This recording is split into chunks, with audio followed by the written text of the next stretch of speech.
Hello नमस्कार, आप देख रहे हैं वर्ल्ड रिपोर्ट। इस वक्त की बड़ी खबर के साथ जुड़ रहे हैं। बता दें, तमाम वर्ग के महिला कर्मचारियों को लेकर बड़ी खबर सामने आ रही है। लगातार आपको बता दें कि तमाम खबरों में हम आपको पुष्टिजनक और लगातार जो है प्रूफ के साथ दिखाने का काम करते हैं। इसी बीच एक बड़ी खबर आ रही है, क्योंकि आप लोगों को पता होगा कि लोकसभा चुनाव की तिथि घोषित हो गई है और जैसे ही तिथि घोषित हुई है, तमाम राज्यों में जो है आदर्श आचार संहिता लगना शुरू हो चुका है। इसी बीच जो चुनाव निर्वाचन आयोग है, उन्होंने एक बड़ी फैसला लिया है, जिसके तहत आप लोगों को आज की इस खबर में हम प्रूफ के साथ दिखाने वाले हैं। क्योंकि लगातार हम तमाम खबरों में आप लोगों को प्रूफ के साथ दिखाने का काम करते हैं, ताकि आप लोगों की जो विश्वास है वो वर्ल्ड रिपोर्ट पर सदैव बना रहे। इसीलिए आप लोगों को हम दिखाना चाहते हैं वो प्रूफ, क्योंकि प्रिंटेड मीडिया भी लगातार आप लोगों के हितों में काम कर रही है। जिस प्रकार से तमाम राज्य में महिला कर्मचारी धरना प्रदर्शन कर रही है, उसको लेकर के जो है एक बड़ी फैसला लिया गया है, जिसको लेकर के आज की इस खबर में हम आपको बताने वाले हैं। तो खबर को थोड़ा सा देखिएगा, जिससे आप लोगों को सारा कंफ्यूजन,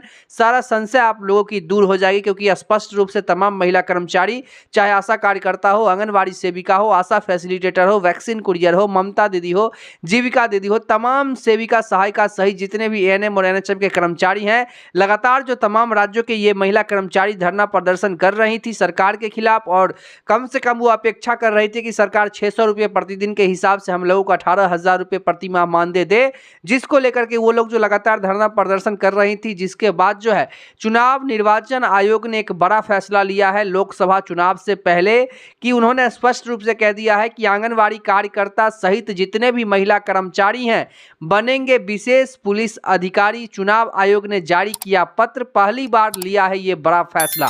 महिला कर्मचारियों को लेकर के बड़ा फैसला लिया गया है। हमने आपको पिछले कई खबरों में बताया है कि चुनाव, जो लोकसभा चुनाव नजदीक आ रही है, उसको लेकर के आप लोगों को भी जो चुनावी जो ड्यूटी है वो प्रदान की जाएगी, जिससे आप लोगों को जो है कहीं ना कहीं चुनाव निर्वाचन आयोग ने एक बड़ा जो है फैसला लिया है। आपको बता दें कि लोकसभा चुनाव 2024 कर्मचारियों की कर्मी और पुलिस बल को बढ़ाने के लिए निर्वाचन आयोग ने पहली बार एक फैसला लिया है, जो नवाचार की तरह है, जिसके तहत आंगनवाड़ी कार्यकर्ता सहित जितने भी महिला कर्मचारी हैं, साथ ही अतिथि शिक्षकों को विशेष पुलिस अधिकारी के रूप में नियुक्त किया जाएगा। जिससे एक प्रस्ताव राज्य निर्वाचन आयोग ने भारत निर्वाचन आयोग को पत्र लिखा था।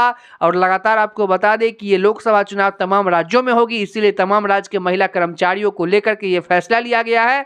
साथ ही आपको बताते चले कि तमाम वर्ग के महिला कर्मचारी लगातार सरकार के खिलाफ जो बहिष्कार कर रही थी, उन्होंने कहा था कि सरकार जब तक हम लोगों की मानदेय 18,000 रुपये नहीं करेगी, तब तक हम इस तरह की कोई भी प्रक्रिया नहीं करेंगे। हम राज्य सरकार और ना ही केंद्र सरकार और ना ही हम लोकसभा चुनाव में अपना ड्यूटी करेंगे। लेकिन आपको बता दें उसके तहत में क्या कुछ कहा गया, हम जानकारी आप लोगों को, सभी जानकारी आप लोगों को प्रूफ बाय प्रूफ दिखाना चाह रहे हैं। जैसा कि आप लोग अभी देख रहे होंगे कि स्पष्ट रूप से लिखा हुआ है कि लोकसभा चुनाव का बहिष्कार करेंगी आंगनबाड़ी कार्यकर्ता सहित जितने भी महिला कर्मचारी हैं।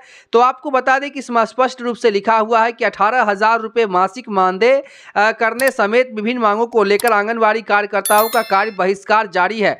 आंदोलित कर्मचारियों ने लोकसभा चुनाव को लेकर के जो है सरकार को स्पष्ट रूप से कह दिया है कि सरकार जब तक हम लोगों को उचित मानदेय के रूप में हम लोगों की मांग 25 से 26,000 रुपये है, लेकिन सरकार 600 रुपये प्रतिदिन के हिसाब से ही, जो कि राष्ट्रपति महोदया को भी इसको लेकर के पत्र भेजा गया था और आचार संहिता अभी लागू हो चुका है। तो आप लोग अगर ऐसा सोच रहे हैं कि आप लोगों के हितों में कोई ऐलान नहीं हो सकता, ये आप लोग गलत सोच रहे हैं। क्योंकि राष्ट्रपति महोदया जो महामहिम कहलाती हैं पूरे देश के, वो अभी भी फैसला ले सकती है। साथ ही निर्वाचन आयोग को अभी आप लोगों की सख्त जरूरत है। एक बात तो सही है कि जब महिला कर्मचारियों की आवश्यकताएं होती है, जब महिला कर्मचारियों को लेकर के सरकार को कोई फैसला लेना होता है, जब काम की बात आती है, तो सरकार को महिला कर्मचारियों के शरण में ही जाना पड़ता है। और जब काम खत्म हो जाता है तो उसको ऐसे निकाल करके फेंक देते हैं जैसे कि उनकी कोई डिमांड ही नहीं है। इतनी कमरतोड़ महंगाई में अभी तक उन लोगों की मानदेय में सरकार ने कोई वृद्धि नहीं किया। और लोकसभा चुनाव जैसे ही नजदीक आ रही है,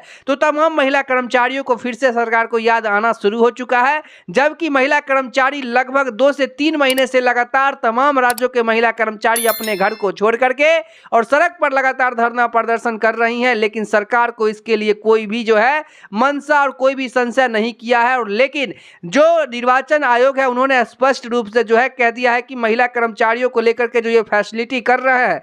साथ ही आपको बताते चले कि राष्ट्रपति महोदया को भी जो पत्र लिखा गया था उसमें संज्ञान लेते हुए कुछ ऐसी बातें कही गई है जिसको आप लोग के सामने हम समक्ष रूप से रखना चाहते हैं, साथ ही प्रूफ के साथ दिखाना भी चाहते हैं। तो जैसा कि पहले आप लोग आगे देखिए कि 18,000 रुपये मासिक मानदेय करने समेत विभिन्न मांगों को लेकर आंगनवाड़ी कार्यकर्ताओं का कार्य बहिष्कार जारी है। आंदोलित कर्मचारियों ने लोकसभा चुनाव का बहिष्कार कर ऐलान किया है, साथ ही सरकार पर उपेक्षा का आरोप लगाया है। आंदोलित कार्यकर्ता जो है नुमा सईद के पास पहुंची, जहां नारेबाजी के साथ प्रदर्शन किया। यहां हुई सभा में वक्ताओं ने कहा कि वह 25 दिन से आंदोलित है, लेकिन सरकार उनकी सूद नहीं ले रही है। कार्यकर्ताओं को जो भी जिम्मेदारी आज तक मिली उसे जो है उन्होंने पूरी शिद्दत से पूरा किया, लेकिन जब मानदेय देने की बात आती है तो सरकार बैकफुट पर चली जाती है। इस तरह के रवैया को कतई सहन नहीं किया जाएगा। उन्होंने कहा जब तक उनकी मांग नहीं मानी जाती तब तक उनका आंदोलन कार्य बहिष्कार जारी रहेगा। साथ ही आगामी लोकसभा चुनाव का भी उनके और उनके परिवार के सदस्यों द्वारा बहिष्कार किया जाएगा। इस मौके पर तमाम महिला कर्मचारियों के साथ उनके दल के जो अध्यक्ष और जो सचिव थे वो भी थे। और ये देश लेवल पर जो लगातार आप लोगों के हितों से धरना प्रदर्शन हो रही है, आप लोगों की जो मांग है उचित मांगों के साथ, और सरकार साथ ही आप लोगों के हितों में जो निर्वाचन आयोग है उन्होंने स्पष्ट रूप से कहा है कि आप लोगों के ऊपर जिम्मेदारी भी दी जाएगी। जो लोकसभा चुनाव अभी कंडक्ट करवाई जाएगी इसमें आप लोगों को विशेष प्रकार से जिम्मेदारी दी जाएगी और उस जिम्मेदारी के ऊपर आप लोगों को खड़े उतरना है। जब जिम्मेदारी की बात हो, जब काम की बात हो तो महिला कर्मचारी को सभी को याद आने लगता है। और जैसे ही मानदेय बढ़ाने की बात होती है, चाहे उन लोगों की जो उचित मांग है, चाहे वो उचित वेतन के रूप में 18,000 ही बल्कि वो मांग रहे हैं, मांग तो 26,000 कर रहे थे, लेकिन सरकार 18,000 रुपये भी उन लोगों को कर दे, ये बहुत ही अच्छी बात होगी। आपको बताते चले कि लगातार उन लोगों की मांग है कि उचित वेतन के तौर पे 18,000, NPS, mediclaim policy, accidental insurance, सप्ताह में छुट्टी, राष्ट्रीय छुट्टी, ईपीएफओ, ईएसआई अनुकंपा सहित आप लोगों को ग्रेचुइटी और रिटायरमेंट सरकार लेकर के दे। इसको लेकर के लगातार तमाम महिला कर्मचारी मांग कर रही है, धरना प्रदर्शन कर रही है। जबकि कमेटी बनाई गई थी और कमेटी ने इस बात को स्वीकार कर लिया था कि महिला कर्मचारियों को अभी के समय में कोई अच्छी मानदेय नहीं मिल रही है, जिसको लेकर के सरकार को जरूरत है कि इसमें कुछ निर्धारण करे,